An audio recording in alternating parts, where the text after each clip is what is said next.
Hello, Gamecock fans. I'm Spencer Ball. And I'm JP Barry. Welcome to Ball Don't Lie, SGTV's premier live sports show. JP and I will be giving you our weekly insight every Sunday.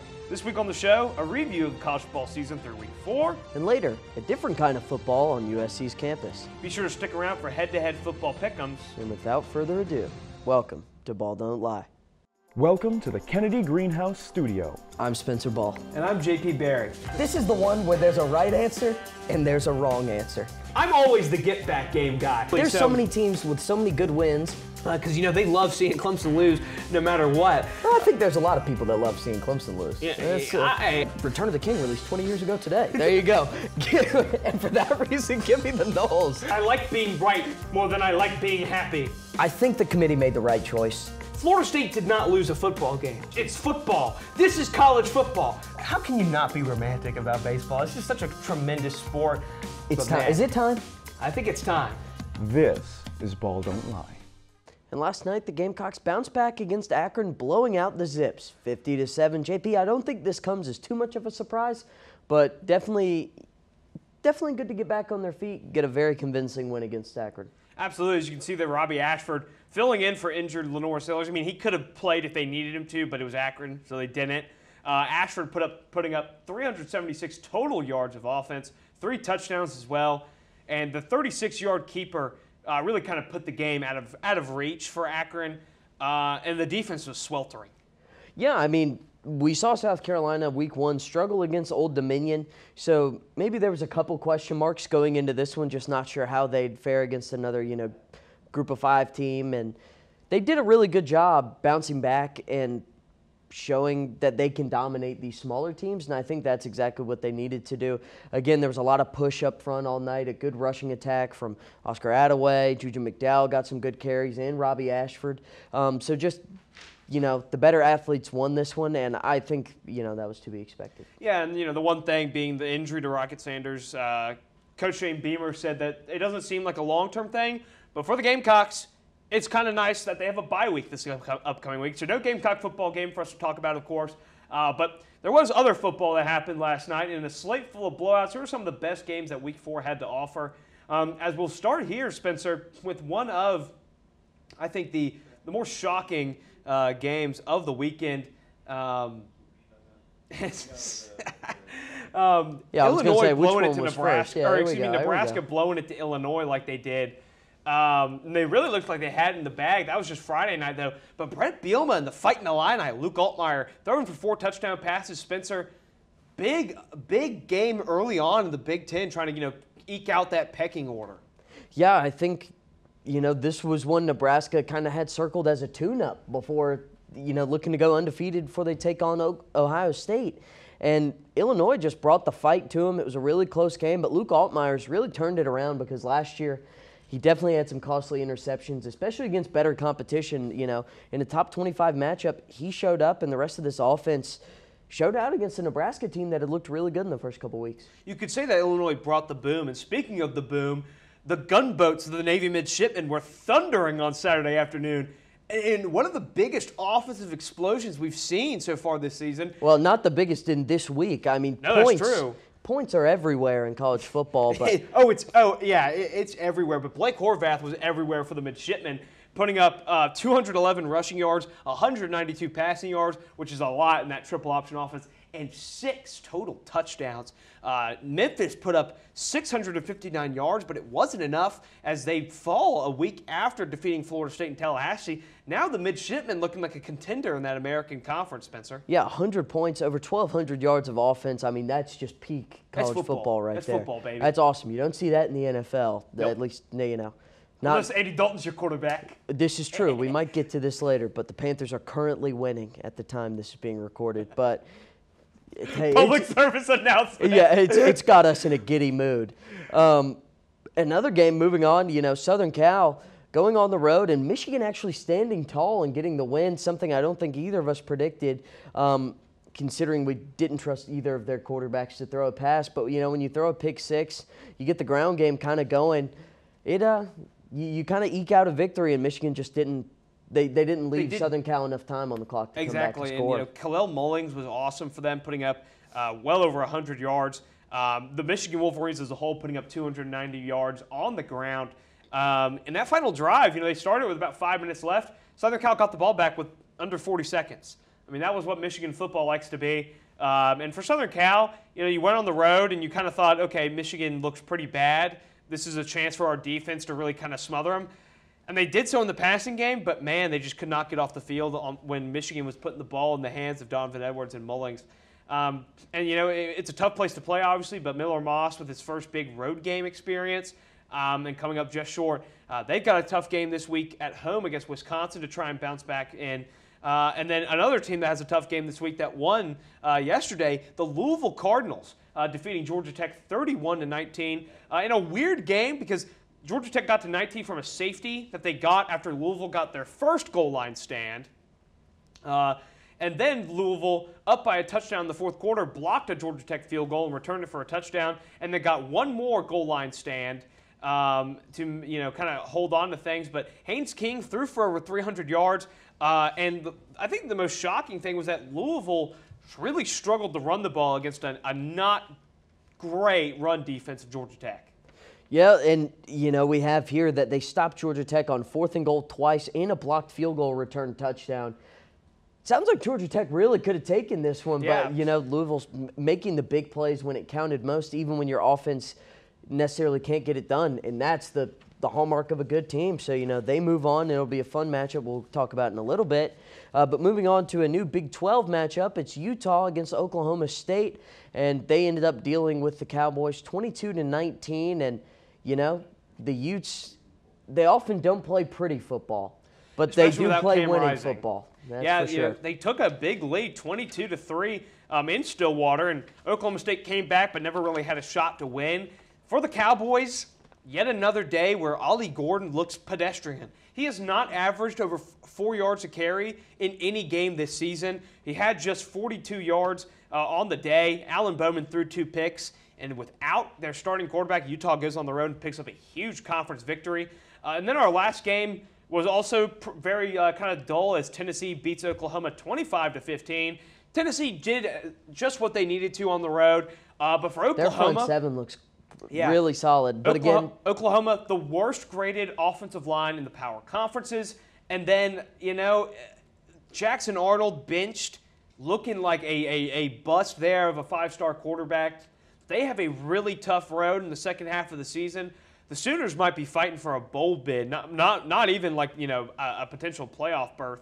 So we'll see. They're going to really have to turn it around to show us anything more. Exactly. But again, the mighty Gamecocks are one of those teams that head to Norman, so that should be a good matchup. As I think you're about to say, Tennessee looks quite good on both sides of the ball. Yeah, Nico Imaliva and their ability to run the ball is a tough place to play. A good victory for Tennessee. They moved up to number 5 in the polls.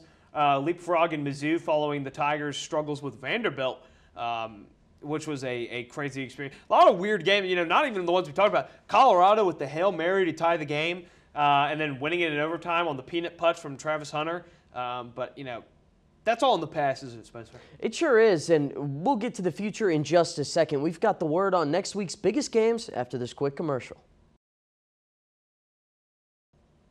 Welcome back, and this week in college football should prove to be quite an exciting one. We have a lot of headlining matchups of ranked teams, and we'll start with, kind of the Me Bowl between the Notre Dame Fighting Irish and the Louisville Cardinals. Kind of the Berry Bowl. Yeah, a shockingly big matchup. I mean, going into this year, I think we all thought that this was one of the bigger games on Notre Dame's schedule, but now it's taken on a heightened importance after the Irish's early struggles. They get this opportunity against a top 15 team at home. Spencer, we already kind of talked about Louisville, but, for once, I'll let you talk about Notre Dame. How did the Irish look yesterday? Well, and exactly as it says on the graphic, took care of Miami of Ohio. That's what they needed to do, especially, I hate to bring it up, losing to a MAC opponent earlier in the season, a game they definitely, just didn't quite look like they showed up for after, of course, starting the season with a win over Texas A&M. So just getting a win at home and 28-3, that's pretty convincing, especially defensively. Offensively, you think Notre Dame could probably score a little bit more points, but again, working out some kinks. Riley Leonard, still maybe a little shaken up from his labrum injury a couple weeks ago, but they did what they had to do, and really it's the rushing attack where they're doing a lot of the big work. Jeremiah Love has looked really, really solid, and Riley Leonard using his legs. I think that's going to be something they have to lean on going forward. JP, what do you think?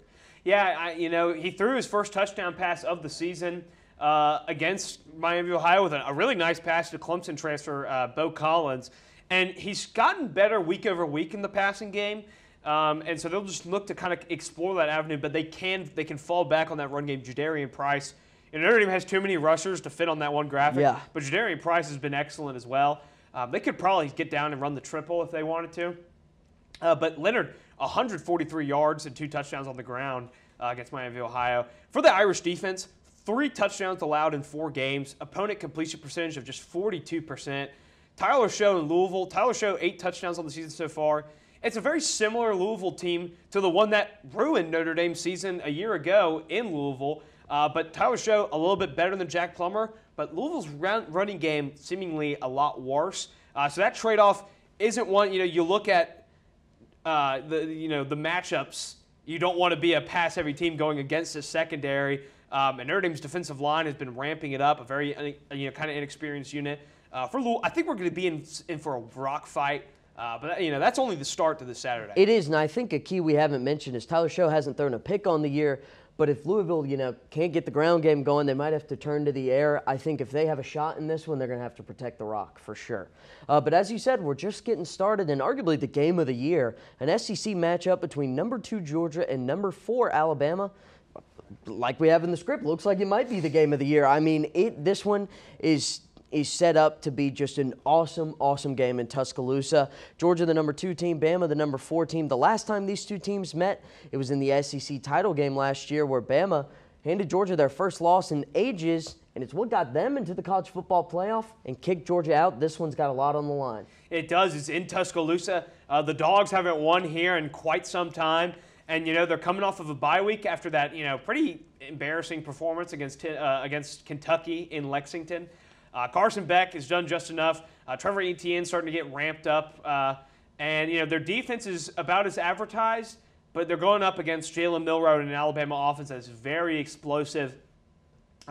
This is easily the biggest game for Kellen DeBoer starting here this season. I'm excited. College Game Day is going to be there. It's the 7:30 primetime billing. 2 heavyweights going at it. I'm pretty excited, Spencer. I think everybody in the nation's excited for this one. This game is going to be amazing. Again, this Alabama offense under Kellen DeBoer has looked really good. And Jalen Milroe, through 3 games, 14 touchdowns, no picks. That's more than a lot of football teams. So that's really impressive stuff from him, but doing it in the air, on the ground. But his best receiver so far is true freshman Ryan Williams, who's got almost 300 yards, 4 touchdowns. He's averaging almost 29 yards per catch. JP, the kid's 17.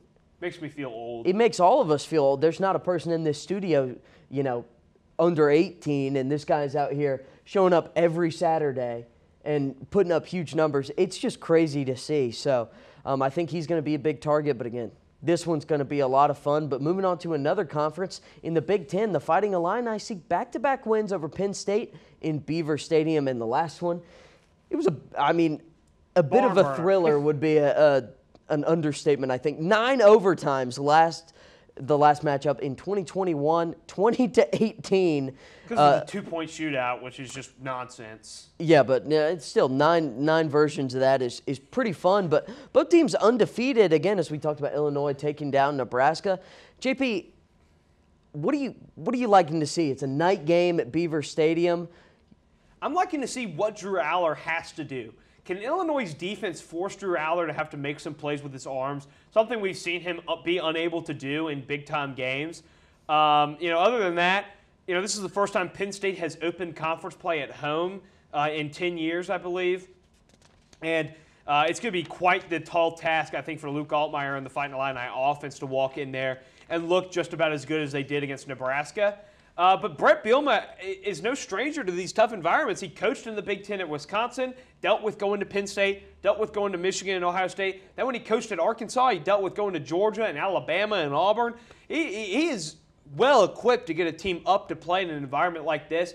So I think the Illini are definitely capable of coming away with a win here. It's going to be off the arm of Altmaier, and can their defense stop the Penn State run game and force Allard to throw it?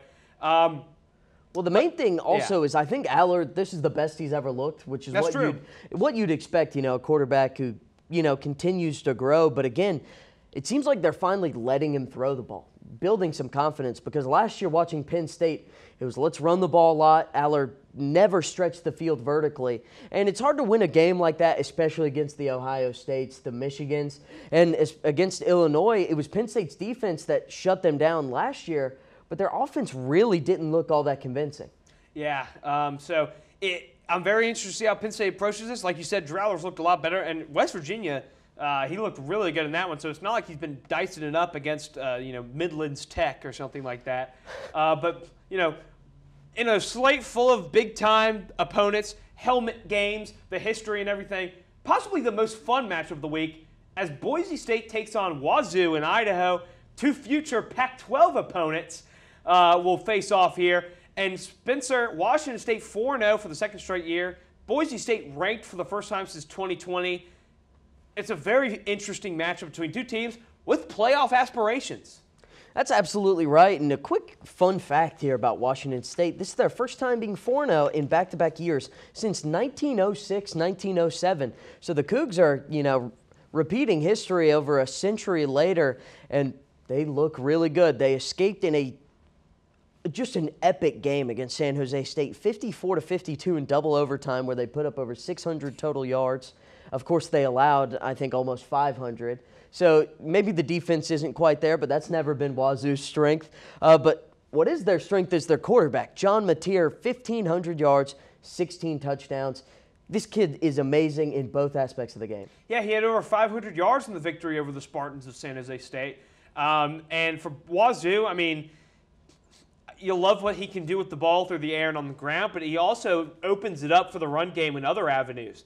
Meanwhile, for Boise State, this win would really put them on the inside track for the college football playoff bid for the Group of Five conferences, because those chances really took a hit for a lot of people on Saturday. App State lost. Memphis lost. Northern Illinois lost. Keep going. I'm kidding. No, there were others, but I'm struggling. Yeah.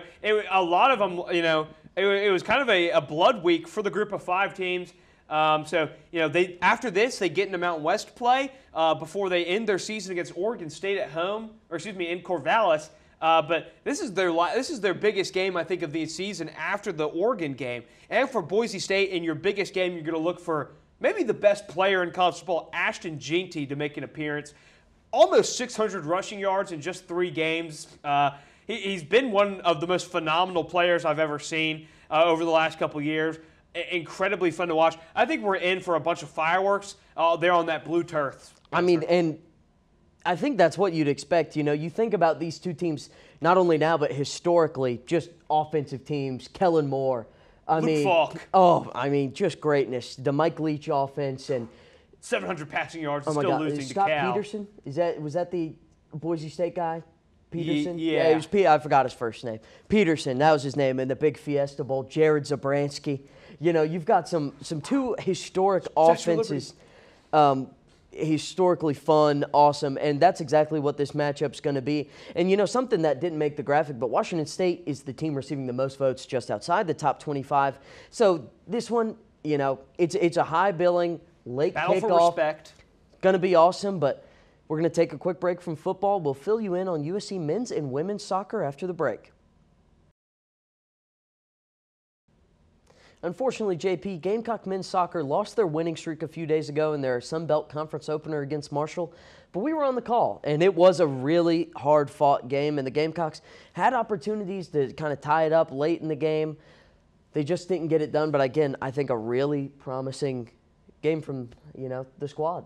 It was, Marshall, no slouch, the number 10 ranked Thundering Herd, national champions of the 2020 season, and they've made the tournament every year since 2019. So it was a nice little litmus test, I think, for the Gamecocks, because they waded through the waters of the non-conference schedule, dispatching, overmatched foes, and then you go into this showdown with a top 10 national power. And, of course, you fall, but I think you feel good about how you looked, which is nice. You'll love to see that. It was a tough showdown. Marshall held possession a lot. So that was something that South Carolina had to deal with. But it's only going to get easier in conference play now, kind of going from that style again, going against that kind of style to the rest of your conference mates. So I think that kind of matchup, even though South Carolina lost, it portends good fate for the future. It does, and it gives them something new that they haven't seen all season long, that style that Marshall plays with.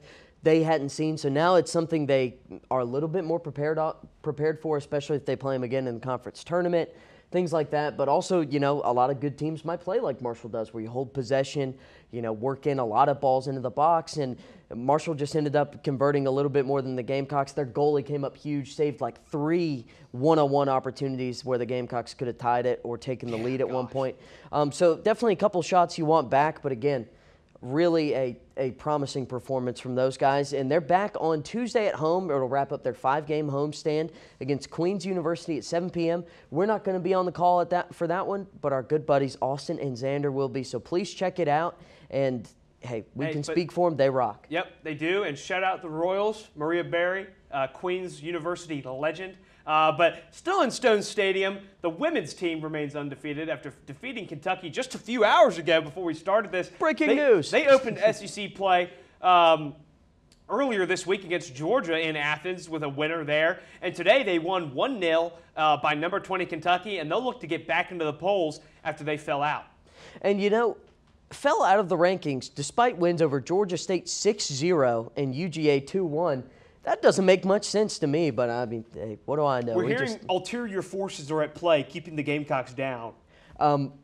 We'll fact check that, but it seems right. They defeated number 20 Kentucky, handing them their first loss of the season today, 1-0. It was a penalty kick by Katie Collins in the 75th minute that got it done. And really just a back-and-forth, nail-biting game, a defensive style, and it makes a lot of sense. Gamecock women's soccer, they returned the SEC Defensive Player of the Year, Gracie Falla, in defense, and, that's the kind of style they play. You trust in your goalie. I'm not going to attempt to say her last name, but great performance so far on the year. She's almost got a 900 save percentage. So really, the Gamecocks defensively, that's the kind of team we've seen, the style they've kind of built into this team, just low scoring, defensive battles, and especially in front of your home crowd on a Sunday afternoon, that's how you get a win. Indeed. And, Kat Berry with that hat trick against Georgia State, she's a player that when you play that kind of style, you can afford to play that style because you have a superstar talent like that who can put you ahead at any moment. Yeah, absolutely. Her and Katie Collins up front, it's a huge attacking duo that – and Corinna Zulo, if you want to make it a trio. They've really been impressive. And, if you haven't seen it, check Twitter for, Zulo's goal against Georgia. Flicked it overhead, not even looking at the goal, went in. And, it turned out to be one of the goals that put him over top of the Dogs. So Gamecock women's soccer is rolling. We're rolling. But that is all we've got for you today. And we'll be right back after the break with this week's Pick'em to wrap up another episode of Ball Don't Lie. Welcome back to BDL Pick'ems. After week 1, am I really again? Is this real? Did I really go 8-2 last week? I don't think so. No. Okay. Tyler is shaking no. We forgot to update that part of the script. I don't even remember who I picked last week. We both went 10-0. We don't know. Oh, true. Ow. I know I lost the first game last week because the Eagles choked. Yep, Tyler. And we're taking Tyler away. Noted You've Eagles seen the fan. last of him. He'll update the stats with a funny little picture. I know that I lost week 1 because the Eagles hilariously lost. Hey, Kirko Chains, baby, A-Town down, walked him on down. Hey, guess what? We'll be picking that team again as the Atlanta Falcons as we start our pick'ems with Sunday Night Football. Tonight in Atlanta, the Falcons will take on the Kansas City Chiefs in a huge game for Kirko Chains and the Dirty Birds against the defending champs. Spencer, who do you got? I'm just going to take the Chiefs. I mean, I know Pacheco's hurt and Travis Kelce's looking to bounce back, but the Falcons, in my opinion, did not look that good. The Eagles should have won that game. Nick Sirianni, some questionable play calls, could have just ran the clock out and won. But again, you got to credit the Falcons for winning it. I just think the Chiefs are going to be too much. And yeah, I'm rocking with Kansas City in this one. 3 words: shoulda, woulda, coulda. The Eagles should have won, but they didn't. The Falcons could win. And they will. I'll pick the Atlanta Falcons. I think Kirko Chains and the gang, Bijan Robinson, go have a nice little performance. They're going to set the tone for a nice week of Atlanta sports, I think. with a big win there. Then we got a doubleheader on Monday Night Football tomorrow night as the Buffalo Bills will take on the Jacksonville Jaguars. It's a horrible slate. Oh, I'm no, just it going to sucks, tell you that. but I mean, two who is football picking games. these games for Monday night? Two football better than no football. Spencer, True. who do you got the Bills-Jags game? Hey, where's Tuesday night football? Give us something on a day of the week. they'll where there's invent no that football. and give the rights to like Tubi or something. Roku streams the games. Anyway. The Stream East Classic. But again, I'll just rip both of them back to back. I'm taking the Bills against the Jaguars. The Jaguars, I think, are a bottom 5 team in the league right now. Just Offense looks terrible since they brought back Doug Peterson's best friend to be offensive coordinator. Yeah, his name's Press, right? Press Taylor, I think. Yeah. He's not a great play caller, and I'm not a Clemson fan, but they're wasting poor Trevor Lawrence's career down there. So I think the Bills get it done, who have actually looked, I think, very impressive so far. And in game number 2, I think the Bengals do get the win over the Commanders. They haven't been playing up to form. I think they changed that, and I don't know if the Commanders are going to have an answer to Jamar Chase if they kind of single him out a little. That's true. You know, the Commanders did get torched by Malik Neighbors last week. But, you know, something about it. I just feel good about Jaden Daniels on primetime. I'm not going to say I didn't think about it. I really did. I really think so. I really think they'll do it. I think they'll get the win, and I'll also pick on the Buffalo Bills to take care of business against the Jags. Not much to say there that you didn't already say. Yeah, well, let's move on to the college games. You know, we do 10 pick'ems a week, so we got 7 college games now for you, starting with the Berry Bowl. Notre Dame versus Louisville, JP. I'm going to take my time on this one, and we'll blitz through everything else. I promise this will be short and sweet, but, you know, the Irish, tumultuous season so far. You know, you're playing down to your competition under the watchful eye of Touchdown Jesus and the Word of Life mural. You know, it's really been rather unimpressive against the Northern Illinois and Miami of Ohio's of the world, but you're at home. It's the Irish wear green. Spencer, what was this program founded on? Noted Irish fan Sheamus, WWE legend, said it was built on underdogs. And Seamus, what colour do the Irish wear? They wear green, laddie. And the Irish will be wearing green as they come out of that tunnel, and they're going to say, "Here come the Irish." And I think Notre Dame digs deep, pulls away a brutally disgusting victory against Louisville. And they lose by 2 touchdowns. No, you know, I think that they take it, and you know, Riley Leonard might look good in the passing game, but I would bet money on this one being like a 16-7 type. Yeah, you might not want to watch this game, but I'm also going to go with the Irish. I think they get it done. And again, I think their defense is just going to cause some havoc. It's too early for their season to be over. You know, the defense is too good at times. Yeah, I think you're right. And moving on to a game a little near and dear to my heart, it's Duke versus UNC in Durham. After what James Madison did to UNC, JP, go ahead and tell me what you're thinking here. Malik Murphy. Hey, laughing all the way to the bank, I think. The Blue Devils are going to put it on and really might not look back against that UNC defense. Amarian Hampton might be able to keep it close because he is a really good running back. That's being a disservice by this team, but I'll pick Duke. I think they win comfortably. You know, we haven't heard no official report, but the rumor is that Mac Brown quit in the locker room after the game yesterday. And if you get 70 scored on you by James Madison, I think you deserve to. I'm also going to take Duke. I would hate to see this actually happen. But this team, what an embarrassing performance. What an embarrassing performance from their fans. Let me just start there as well. True. Not a soul in that stadium. You go to a noon game here in Willie B., it doesn't matter if we're playing Akron, Old Dominion, LSU, or Wofford in November. That place is going to be packed. And that tells you all you need to know. We'll move on. It's UCF versus Colorado. A Big 12 matchup now. Who you got? You know, Colorado snuck out the win on the Hail Mary against Baylor, but, you know, I don't think Baylor is that good. I think Central Florida with Gus Malzahn and KJ Jefferson are a much improved team. It's at home in the bounce house, and I think the Golden Knights get it done. I think this one is going to be close because I think Colorado's going to play in a lot of close games because I think their star power keeps them in games. If you just watch that game and if you watched like Travis Hunter Cam, like you might be looking at the best player in college football. It'd be hard to argue for what he does on both sides of the ball. So I actually got the Buffs winning this one. I don't know. I just got a good feeling about it. Moving on to a Big Ten thriller. It's Beaver Stadium at night. Penn State versus Illinois. I'll start with this one. I think Penn State gets it done at home. It's really hard to win a game there. I think Nebraska's good, and Illinois, I think, is also a good team. But I think the Nittany Lions just get it done. I think it's going to be close. It very well could go to overtime like the previous matchup between these two squads in Penn State. But, you know, something about it, man. Something about this Illinois team gives me shades of the Juice Williams team that won the Big Ten and went to the Rose Bowl in 07. Although Juice Williams could probably scramble better in his current state as an old man than Luke Altmaier can. I shouldn't say old. He's like 30-something.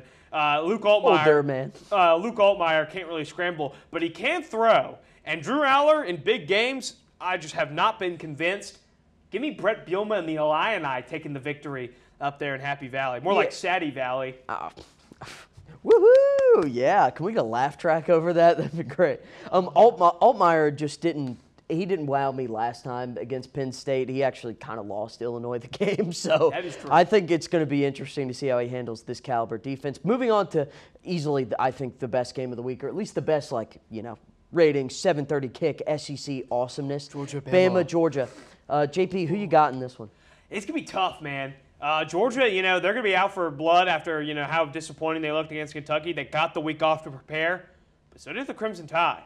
Kalen DeBoer in his first season there is turning heads, making it seem like there's not going to be that much of a drop-off from the great Nick Saban retiring. And I think just for right now, I think Jalen Milroe has it in them. They do just enough, and they eke out a victory over the Dogs in what should be a thriller for the ages in Tuscaloosa. But give me the Crimson Tide. Yeah, I think the Tide rolls as well. And the big thing from last year, Alabama's offensive line was horrible. So Milroe was running for his life a lot. He's got a lot better protection. Again, it's going to be going up against Georgia, a really good defense. But I think they get it done. I think him as a dual-threat quarterback is too good. Alabama's defense is still really good. At home, I think it's safe to roll with Bama, so that's what I'm going to do. Moving on We're going to make elephant noises. Yeah. Moving on to maybe our favorite matchup of the week. It might be fair to say that. Future Pac-12 friends, Boise State and Wazoo. In Boise, the blue turf. I'm going with Ashton Genty and the boys in blue because neither defense is going to show up. No, I can go ahead and promise you that. If there's under 80 points, leave us a YouTube comment and you can talk to us about it because really, if you're allowing 52 points to San Jose State, Boise State allowed over 40 to Georgia Southern. It will be fun and whimsy on Saturday This game night. might last 6 hours with how many touchdowns going to be scored. JP. And I agree with everything you said except one of them. I think Wazoo gets the dub. John Mateer, the dual threat ability of him. When the going gets tough, you can't run the ball in the late in the game. I think he'll be able to navigate Wazoo down the field for a clutch late game field goal to win it. But I think it's going to be awesome. And I don't think it necessarily kills Boise State's chances of making the playoff. But it does strengthen Wazoo's chances tremendously because then they'll move into their schedule of just Mountain West muck. Boise State does, they have the Group of 5 benefit of playing a lot better teams than most. Moving on to our final game, Utah versus Arizona, unsure of Cam Rising's status because, again, it's Sunday. He's got like 5 days to figure out if he's good enough to play. If his hand will heal or does he need to cut it off like it's Evil Dead. Yeah, 7th college football season, I think, for him. So we'll see if he ends up playing. But Utah with him, I think, is a great team. But even without him, I think they get it done. They got it done last week. Yeah, these are two teams familiar with each other in new surroundings in the Big 12. Noah Fafita and Tate McMillan, great players. I don't know if they're going to be able to connect as much as they'd like against the Utah defense in a tough environment in Salt Lake City. I think the Utes will get it done. I didn't pick them last week. I'm back on the wagon, and I'm picking the Utes. And one of my favorite teams to pick, probably historically in Ball Don't Lie. If someone's got the numbers, hey, run them. But that's going to do it for this episode of Ball Don't Lie. Be sure to follow us on Instagram, X, and TikTok at SGTV at USC. To keep up with all of our content, be sure to also visit us online at sgtv@usc.com. For SGTV, I'm JP Barrett. And I'm Spencer Ball. And from all of us here at SGTV, have a great week, Carolina. Forever to thee.